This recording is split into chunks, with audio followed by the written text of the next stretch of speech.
آپ سن رہے ہیں کتاب تاریخ ابن خلدون، باب نمبر 15، امارت بنی ہسمنائی، سب ہیڈنگ انتفتر کی ریشہ دوانی۔ ہرکانوس اور انتفتر میں مراسم اتحاد پہلے سے قائم تھے۔ کچھ زمانہ بعد ارسطبلوس بھی اپنے بھائی ہرکانوس سے کشیدہ خاطر ہو گیا، اس وجہ سے کہ اسے انتفتر کی چالاکیوں اور فریب سے آگاہی ہو گئی تھی۔ اس نے اس کے قتل کی کوشش کی لیکن ناکام رہا اور درپردہ ارسطبلوس کے کاموں میں رخنہ اندازی کی فکر کرنے لگا اور لوگوں میں یہ ظاہر کرنے لگا کہ ارسطبلوس ہرکانوس اور اس کے ہمراہیوں سے کینہ رکھتا ہے، اسے حکومت نہیں دینی چاہیے۔ ہرکانوس اس سے بدرجہ زیادہ حکومت و سرداری کے لائق ہے۔ پھر انتفتر نے ہرکانوس کو یہ فکرہ دیا کہ ارسطبلوس تیرے قتل کی فکر میں ہے۔ جب ہرکانوس کے دماغ میں یہ خیال مطمئن ہونے لگا تو انتفتر نے اس کے مصاحبوں سے سازش کر کے ارسطبلوس کی طرف سے پورے طور سے بدظن کر دیا۔ پھر بادشاہ عرب ہرسمہ کے پاس جانے کی رائے دی۔ ہرسمہ اور ہرکانوس میں مراسم اتحاد پہلے سے تھا، اس خیال سے ہرکانوس اس کے پاس جانے پر آمادہ ہو گیا۔ سب ہیڈنگ ہرکانوس کی ہرسمہ سے امداد طلبی۔ غرض دونوں عہد و پیما کر کے ہرسمہ کے پاس جا پہنچے اور ہرسمہ کو ارسطبلوس سے جنگ کرنے پر ابھار دیا۔ ارسطبلوس اور ہرسمہ سے لڑائی ہوئی۔ اثناء لڑائی میں ارسطبلوس کے لشکریوں کا زیادہ حصہ ہرکانوس سے مل گیا۔ ارسطبلوس میدان جنگ سے بھاگ کر قدس شریف میں جا چھپا۔ ہرکانوس اور ہرسمہ نے اس کا محاصرہ کر کے لڑائی برابر جاری رکھی۔ سب ہیڈنگ ہرکانوس کی عہد شکنی۔ یہاں تک کہ عید الفطر کا زمانہ آ گیا، محصور یہودی لڑائی کی وجہ سے اپنی مذہبی رسوم کو ادا نہ کر سکتے تھے۔ اس وجہ سے انہوں نے ہرکانوس کے مصاحبوں کے ذریعے سے قیمتی تحائف پیش کرنا چاہے۔ جب اس نے اسے منظور کر لیا تو انہوں نے اس سے بدعہدی کی اور بعض ان لوگوں کو جو ارسطبلوس اور اس کے ساتھیوں کے لیے دعا کر رہے تھے مار ڈالا۔ اس وجہ سے ان میں وبا پھیل گئی جس سے ایک عالم مر گیا۔ سب ہیڈنگ باغیوں کی سرکوبی و اطاعت۔ ابن قریون کہتا ہے کہ ارمن بلاد دمشق و حمص و حلب میں تھے، یہ سب روم کے مطیع تھے۔ انہی دنوں ان سب نے سرکشی کی۔ روم نے اپنے سپہ سالار فمکیوس کو ان کی بغوت رفع کرنے کی غرض سے روانہ کیا۔ فمکیوس نے اپنے مقدمۃ الحجیج کا افسر سکانوس کو مقرر کر کے آگے بڑھنے کا حکم دیا۔ ارمن نے گھبرا کر اطاعت قبول کر لی۔ پھر سکانوس، اس کے بعد فمکیوس دمشق میں داخل ہوا۔ ارسطبلوس نے قدس سے اور ہرکانوس نے مقام حصار سے اس پر لشکر کشی کی اور لڑائی چھیڑنے سے پہلے فمکیوس کے پاس مال اور تحائف روانہ کیے، لیکن اس نے لینے سے انکار کیا اور ہرسمہ کو بیت المقدس میں داخل ہونے سے روک دیا اور بیت المقدس سے کوچ کر گیا۔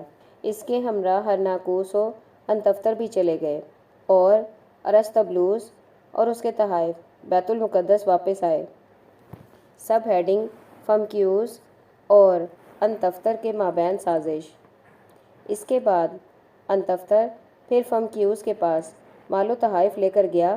اس نے اس سے بدعہدی کی۔ مجبور ہو کر انتفتر نے یہ چال اختیار کی اور اس سے یہ ظاہر کیا کہ میں ہرکانوس کاہن اعظم کا بظاہر مطیع رہوں گا تاکہ ارسطبلوس کی طاقت کم ہو جائے۔ فمکیوس نے انتفتر کی رائے پسند کی اور کہا کہ میں بظاہر ارسطبلوس کی موافقت کروں گا، لیکن در حقیقت میں موقع اور وقت کا منتظر رہوں گا اور کامیابی کے بعد ہرکانوس کو بیت المقدس کی حکومت دوں گا۔ اس مشورے کے اگلے دن ہرکانوس اور ارسطبلوس سپہ سالار فمکیوس کے پاس آئے اور ایک دوسرے کی شکایت کرنے لگے۔ انتفتر عام لوگوں کو جمع کر کے فمکیوس کے پاس لایا۔ وہ لوگ ارسطبلوس کی شکایت کرنے لگے۔ فمکیوس نے ان لوگوں کی شکایتیں انصاف کے کانوں سے سنی اور ایک منصفانہ حکم صادر کیا۔ سب ہیڈنگ ارسطبلوس کی مصالحت کی پیشکش۔ ارسطبلوس کو اس کا حکم شاق گزرا اور وہ اس کے لشکر گاہ سے اٹھ کر چلا آیا اور بیت المقدس پہنچ کر قلعہ بندی کر لی۔ فمکیوس نے اس کا تعاقب کیا۔ پہلے وہ اریحا میں اترا، اس کے بعد قدس شریف کی طرف بڑھا۔ ارسطبلوس نے فمکیوس سے اس شرط پر صلح کر لی کہ فمکیوس اس کے بھائی ہرکانوس کی مدد نہ کرے اور ارسطبلوس ہیکل کے تمام جواہرات اور اسباب فمکیوس کو دے دے۔ سب ہیڈنگ: فمکیوس کے افسر کا قتل۔ فمکیوس نے اس شرط کو مان لیا اور اس شرط کی تعمیل و تکمیل کی غرض سے اپنے ایک جنگی افسر کو اس کے ساتھ بیت المقدس کی طرف روانہ کیا۔ کاہنوں نے ارسطبلوس کو اس فعل سے روکا۔ عام لوگ اس سے برہم ہو گئے اور فمکیوس کے جنگی افسر اور اس کے بعض ہمراہیوں کو مار ڈالا اور باقی ماندہ کو بیت المقدس سے باہر نکال دیا۔ سب ہیڈنگ: فمکیوس کا ہیکل پر قبضہ۔ فمکیوس کو یہودیوں کی اس حرکت سے ناراضگی پیدا ہو گئی۔ اس وقت اس نے دھاوے کا حکم دیا، لیکن شہر پناہ کے دروازے بند ہونے کی وجہ سے اندر نہ داخل ہو سکا۔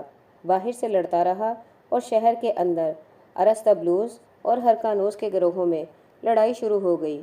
اثناء جنگ میں ایک یہودی نے شہر کا دروازہ کھول دیا۔ فمکیوس بے خوف و خطر شہر میں داخل ہو گیا اور شاہی محل پر قبضہ کر کے ہیکل کا محاصرہ کر لیا اور آلات حصار کے ذریعے ہیکل کے بعض برجوں کو منہدم کر کے بزور تیغ اس پر قبضہ کر لیا۔ سب ہیڈنگ: فمکیوس کی مراجعت۔ جس وقت فمکیوس ہیکل میں داخل ہوا، لڑائی جاری رہنے کے باوجود کاہنوں کو عبادت کرتے ہوئے پایا۔ اس کے دل پر ایک ہیبت سی طاری ہو گئی۔ ہیکل کے روبرو چپکا کھڑا رہ گیا، اس کے مال و اسباب اور ذخائر کی طرف ہاتھ تک نہ بڑھا سکا اور ان پر ہرکانوس کو حاکم اور سالانہ خراج مقرر کر کے روما کی جانب واپس ہوا اور وقت روانگی بنظر مزید احتیاط ہرکانوس اور انتفتر کی نگرانی کے لیے اپنے سپہ سالار ارسکانوس کو بیت المقدس چھوڑ آیا، جس نے اس سے پیشتر دمشق اور بلاد ارمن کو فتح کیا تھا۔ ارسطبلوس اور اس کے 2 لڑکے پا زنجیر روما کو فمکیوس کے ہمراہ روانہ ہو گئے۔ باقی رہا تیسرا لڑکا سکندر نامی، وہ روح پوش ہو گیا۔ سب ہیڈنگ: سکندر کا بیت المقدس پر قبضہ۔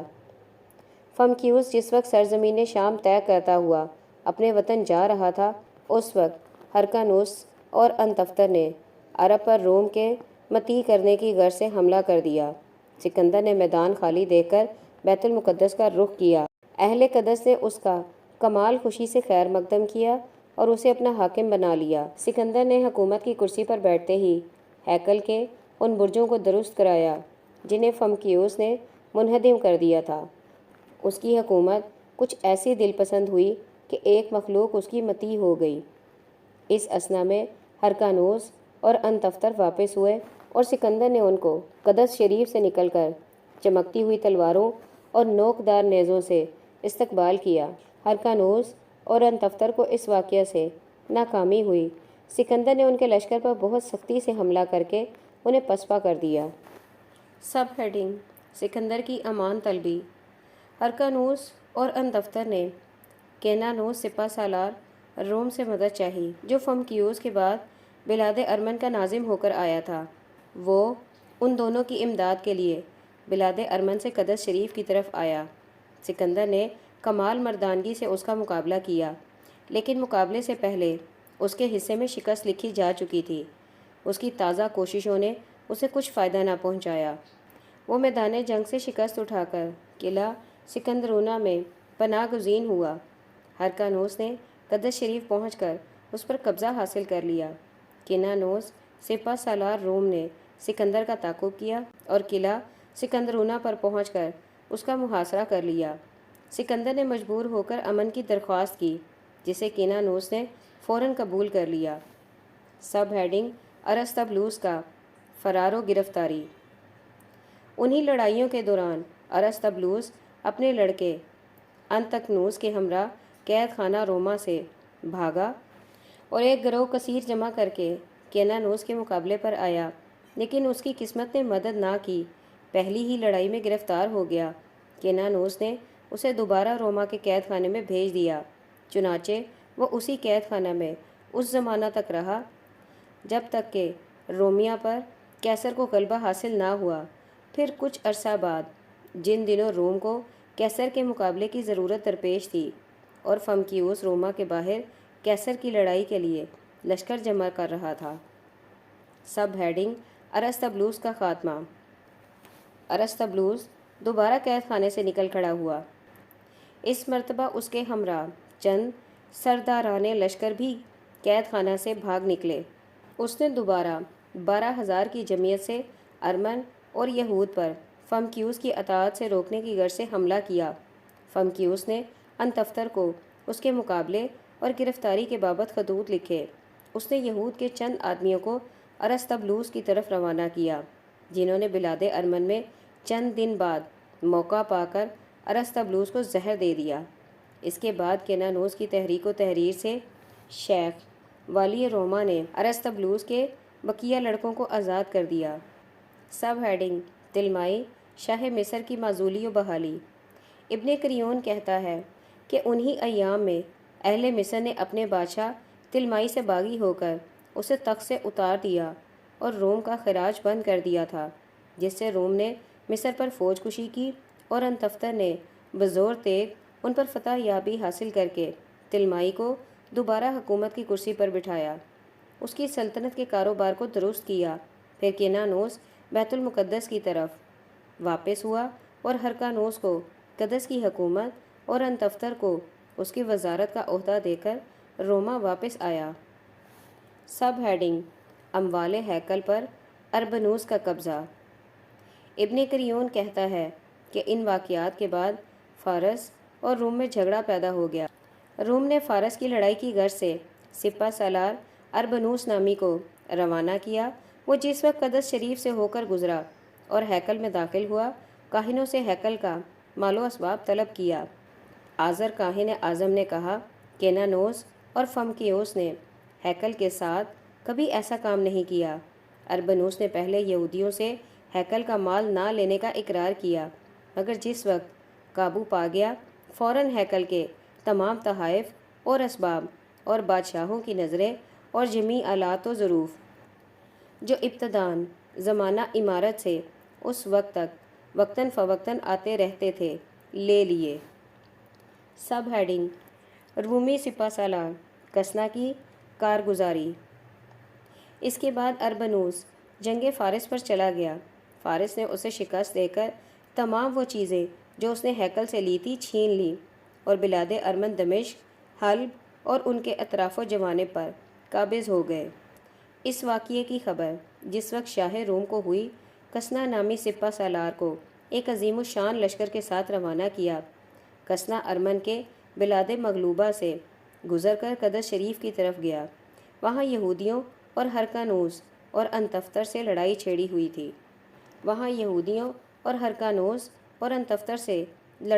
ہوئی تھی۔ کسنا نے ہرکانوس اور انتفتر کی مدد کی۔ جب ہرکانوس کو یہودیوں پر غلبہ حاصل ہو گیا تو لشکر فارس سے لڑنے کے لیے آگے بڑھا اور ان کو پہلے ہی جنگ میں شکست دے کر روم کو مطیع بنا لیا، اور ان 22 بادشاہوں کو جو روم سے باغی ہو گئے تھے پھر روم کا مطیع اور باج گزار بنا دیا۔ مگر جب کسنا ان کے ملک سے واپس ہوا تو انہوں نے دوبارہ بدعہدی کی۔ سب ہیڈنگ: یولیاس کیسر، جولیس سیزر۔ ابن قریون کہتا ہے کہ اس کے بعد کیاسرا کا زمانہ شروع ہوا اور یولیاس روم کا حاکم ہوا۔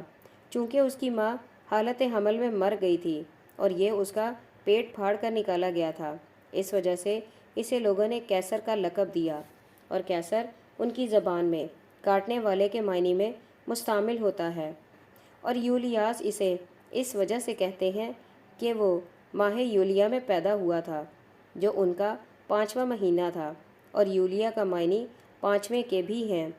اس سے پہلے ہم لکھ چکے ہیں کہ روم کی حکومت جمہوری تھی، جس میں 320 ممبر اور ایک شیخ صدر نشین کے ذریعے سے حکومت قائم تھی۔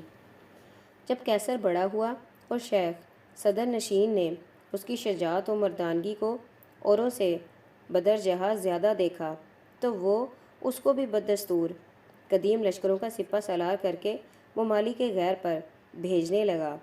ایک مرتبہ اسے بلاد مغرب کی طرف روانہ کیا۔ اس نے بلاد مغرب کو نہایت سہولت اور مردانگی سے فتح کیا، اور جب وہاں سے واپس آیا تو اس نے اپنے کو بادشاہ کے لقب سے مشہور کیا۔ سب ہیڈنگ: کیسر کی فتوحات۔ روم کے ممبروں نے کیسر کو اس خطاب کے لینے سے منع کیا اور یہ وجہ بیان کی کہ شروع زمانہ حکومت سے روم کی حکومت جمہوری ہے، اس کے خلاف کرنا مناسب نہیں ہے۔ اس سے پہلے فمکیوس نے بلاد شرق کو فتح کیا اور یہودیوں کو مطیع کیا تھا، لیکن اس نے اس کی خواہش نہیں کی۔ کیسر یہ سن کر خاموش ہو گیا اور ایک روز موقع پا کر ممبران روم پر حملہ کر دیا اور انہیں قتل کر کے تنے تنہا روم کا بادشاہ بن بیٹھا، اور اپنے کو کیسر کے لقب سے مشہور کر کے فمکیوس پر بھی حملہ کر دیا۔ یہ ان دنوں مصر میں تھا۔ کیسر نے اس پر فتح پائی، اسے گرفتار کر کے قتل کر ڈالا، اور مصر سے واپسی کے وقت اس کے اطراف و جوانب میں فمکیوس کے جنگی افسروں کو پھیلا دیکھ کر ان پر بھی حملہ کر دیا اور بلاد ارمن کی طرف ہو کر گزرا۔ سب ہیڈنگ: شاہ ارمن مترواس کی اطاعت۔ ارمن میں ان دنوں مترواس بادشاہ حکومت کر رہا تھا۔ اس نے کیسر کی اطاعت قبول کر لی اور اس کے حکم سے ارمینیوں کو لے کر ہرکانوس سے لڑنے کو چلا۔ ہرکانوس بادشاہ یہود نے اس کا اسکلان میں مقابلہ کیا، ارمینیوں کو شکست ہوئی۔ انتفتر اور یہودیوں کے لشکر نے فتح یابی کے ساتھ مصر پر قبضہ کر لیا۔ جب اس کی خبر کیسر کو ہوئی تو اس نے انتفتر کو بلا بھیجا۔ انتفتر مترواس کے ہمراہ کیسر کے دربار میں حاضر ہوا۔ کیسر نے اس کے عذر سن کر اسے عہدہ جلیلہ دینے کا وعدہ کیا۔ سب ہیڈنگ: انتکنوس بن ارسطبلوس کا خاتمہ۔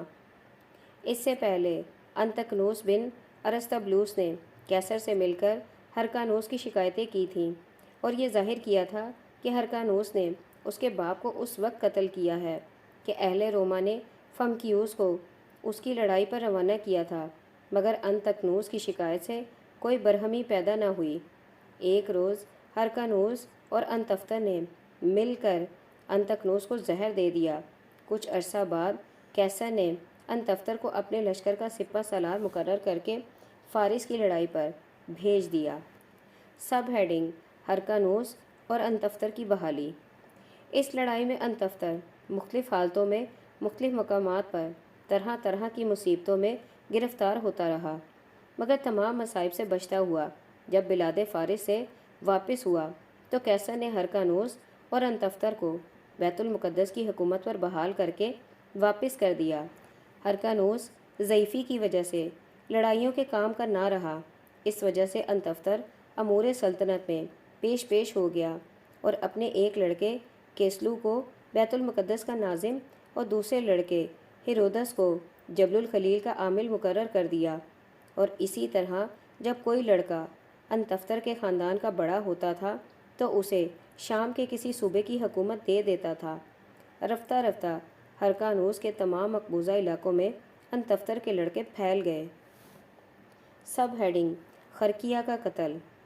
انہی دنوں ایک سرحدی پہاڑی پر خرقیہ نامی ایک شخص یہودیوں کا ایک گروہ لیے ہوئے سکونت پذیر تھا، جو وقتاً فوقتاً موقع پا کر ارمن پر حملہ کر کے ان کا مال و متاع لوٹ لے جاتا تھا۔ جب اس کا ظلم و ستم حد سے بڑھ گیا تو ناظم بلاد ارمن سفیوس کیسر کے چچا زاد بھائی نے ہیرودس والی جبل الخلیل سے خرقیہ کی شکایت کی۔ ہیرودس نے ایک سریہ خرقیہ کی گو شمالی کے لیے بھیج دیا۔ اتفاق سے اس شب خون میں خرقیہ گرفتار ہو کر قتل کر ڈالا گیا۔ ہیرودس نے سفیوس کو اس واقعہ سے مطلع کیا۔ اس نے ہیرودس کا شکریہ ادا کیا اور تحائف بھیجے، مگر بیت المقدس کے یہودیوں کو ہیرودس کا یہ فعل شاق گزرا، اور وہ لوگ جمع ہو کر ہرکانوس کے پاس آئے اور ہیرودس کے ظلم کی شکایت کی اور اسے قصاص کے لیے مجلس حکام میں طلب کیا۔ چنانچہ اس قضیہ کے فیصلہ کرنے کے لیے ایک مجلس منعقد کی گئی، جس میں یہودیوں کے 70 شیخ مقدمہ کی سماعت کے لیے جمع کیے گئے۔ ہیرودس مسلح تیور چڑھائے ہوئے آیا۔ ہرکانوس ہیرودس کے چڑھے ہوئے تیور دیکھ کر گھبرا اٹھا اور مقدمے کی سماعت اور اس کے فیصلہ ہونے سے قبل ہی مجلس برخاست کر دی۔ یہودی اس سے کشیدہ خاطر ہو گئے اور ہیرودس بلاد ارمن کی طرف چلا گیا۔ سفیوس نے اسے اپنا مدار المہمام بنا لیا۔